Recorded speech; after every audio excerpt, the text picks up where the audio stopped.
हरियाणा के सीएम मनोहर लाल खट्टर ने गठबंधन की सरकार में बतौर वित्त मंत्री चौथा बजट पेश किया।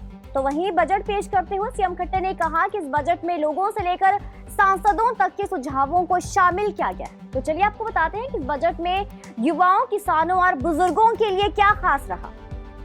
मुख्यमंत्री ने कहा कि सरकारी आईटीआई में प्रवेश लेने वाली 3 लाख रुपए वार्षिक से कम पारिवारिक आय वाली हर लड़की को 2500 रुपए की आर्थिक सहायता दी जाएगी।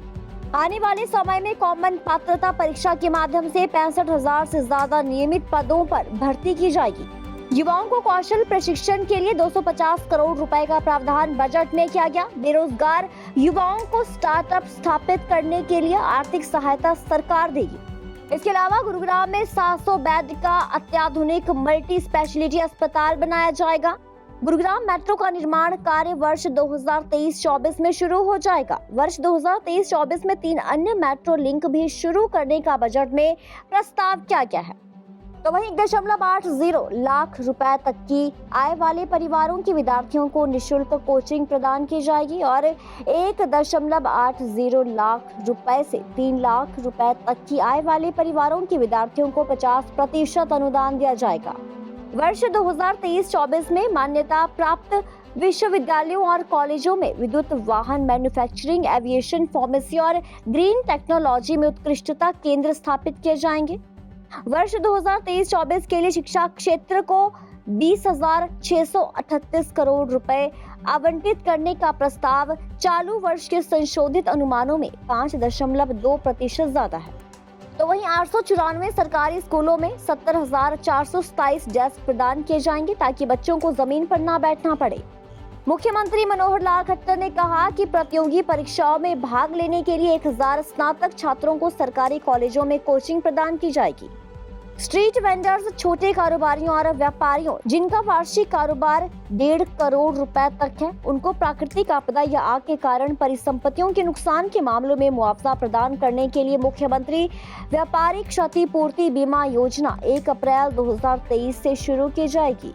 इसके अलावा गौ सेवा आयोग का बजट बढ़ाकर 400 करोड़ किया गया और पहले ये 40 करोड़ रुपए था। राज्य में हरियाणा गौ सेवा आयोग के साथ पंजीकृत 632 गौशालाएं, जिनमें बेसहारा पशुओं को रखने वाली गौशालाओं को उचित रूप से वित्तीय सहायता दी जाएगी ताकि गौशालाओं में गौ माता की देखभाल और सुरक्षा की जा सके। कुरुक्षेत्र में गुरुकुल और करनाल के घरौंडा में 2 प्रशिक्षण केंद्र स्थापित किए जाएंगे। 2023-24 में चौधरी करण सिंह हरियाणा कृषि विश्वविद्यालय हिसार, हरियाणा कृषि प्रबंधन और विस्तार प्रशिक्षण संस्थान जींद और सिरसा के मंगियाना में 3 और प्रशिक्षण केंद्र स्थापित करने का प्रस्ताव है। सोनीपत जिले के गन्नौर में हरियाणा अंतर्राष्ट्रीय बागवानी मंडी का निर्माण इस साल शुरू होने की संभावना है। इसके अलावा आने वाले सीजन में 1 लाख एकड़ से ज्यादा क्षेत्र पर ग्रीष्मकालीन मूंग की खेती करने के लक्ष्य रखा गया है। सरकार किसानों को ग्रीष्मकालीन मूंग की खरीद न्यूनतम समर्थन मूल्य पर सुनिश्चित करेगी। किसान ड्रोन को अपनाने के लिए केंद्र सरकार द्वारा की गई पहल को आगे बढ़ाने के लिए सरकार का 500 युवा किसानों को ड्रोन संचालन में प्रशिक्षण दिया जाएगा। राज्य कृषि विपणन बोर्ड द्वारा 175 करोड़ रुपए की अनुमानित लागत से 77.33 एकड़ भूमि पर पिंजौर में स्थापित सेब, फल और सेब मंडी 1 अप्रैल से शुरू होगी। पशुपालन क्षेत्र में उद्यमिता विकास के लिए एक योजना हरियाणा पशुधन उत्थान मिशन का प्रस्ताव रखा गया है और इसका संचालन हरियाणा पशुधन विकास बोर्ड करेगा। सरकार पालतू जानवरों के लिए गुरुग्राम और फरीदाबाद में 2 अत्याधुनिक सरकारी वेटनरी पेट क्लिनिक भी स्थापित करेगी।